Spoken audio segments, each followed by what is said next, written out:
Hi friends, please subscribe to Amravati Media and press the bell icon for more latest updates. YCP Rajya Sabha ఎంపీలు పదిలమే.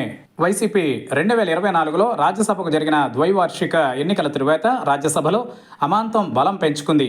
ఒక history కూడా create చేసింది. అదేంటంటే AP కోటాలో ఉన్న మొత్తం 11 రాజ్యసభ ఎంపీ సీట్లను వైసీపీ గెలుచుకుంది. అంతేకాదు విపక్షానికి నో ఛాన్స్ అన్నట్లుగా చెక్ పెట్టేసింది.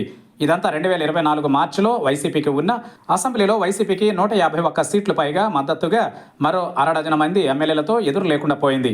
దాంతో చాలా మందిని రాజ్యసభకు పంపించింది. ఇక షెడ్యూల్ ప్రకారం చూస్తే 2026 జూన్ 21న 4 ఎంపీ సీట్లకు ఎన్నికలు ఉంటాయి. వైసీపీ నుంచి పిల్లి సుభాష్ చంద్రబోస్, అయోధ్య రామిరెడ్డి, పరిమళ్ నత్వాని ఈసారి రిటైర్ అవుతారు. అంటే ఈ ముగ్గురు రాజీనామా చేసినా వారి పదవీ కాలం ఏడాదిన్నర కంటే తక్కువ ఉంది. ఇందులో అయోధ్య రామిరెడ్డి మీద పార్టీ మారతారని ప్రచారం అయితే సాగుతోంది. ఇక పరిమళ్ నత్వాని అదానీకి సన్నిహితుడిగా పేరుంది. ఆయన వైసీపీకి పేరుకే కానీ బీజేపీకే అనుకూలమంటారు. సో 2026లో రిటైర్ అయ్యే ఈ ముగ్గురి విషయంలో టార్గెట్ ఉన్నా పెద్దగా అయితే ఉండదని అంటున్నారు. ఇటు కళ్ళు మూసుకుంటే ఏడాదిన్నర గడుస్తుంది. ఈ పదవులన్నీ కూటమికి వెళతాయి.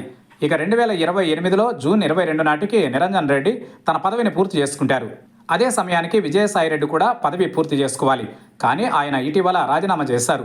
ఇక నిరంజన్ రెడ్డి జగన్కి అత్యంత సన్నిహితులు. ఆయన కేసులు చూస్తున్న వారిగా ఉన్నారు. దాంతో ఆయనని టార్గెట్ చేసినా జంప్ చేయడం కష్టమని అంటున్నారు. ఇక 2030 ఏప్రిల్ 1 వరకు పదవీకాలం ఉన్నవారు ముగ్గురున్నారు. వీరు అత్యంత అట్రాక్షన్గా ప్రత్యర్థులకు ఉన్నారని అంటున్నారు. ఎందుకంటే మరో 5 ఏళ్లకు పైగా వీరికి పదవీకాలం ఉంది.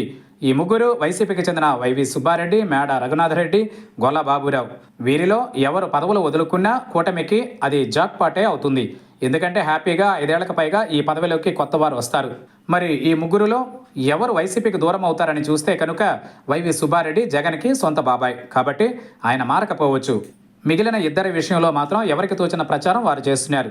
ఏతావాత తేలేది ఏంటంటే వైసీపీకి ఇప్పుడున్న 7గురిలో కూడా ఆ నెంబర్ సగానికి సగం అవుతుందా అని.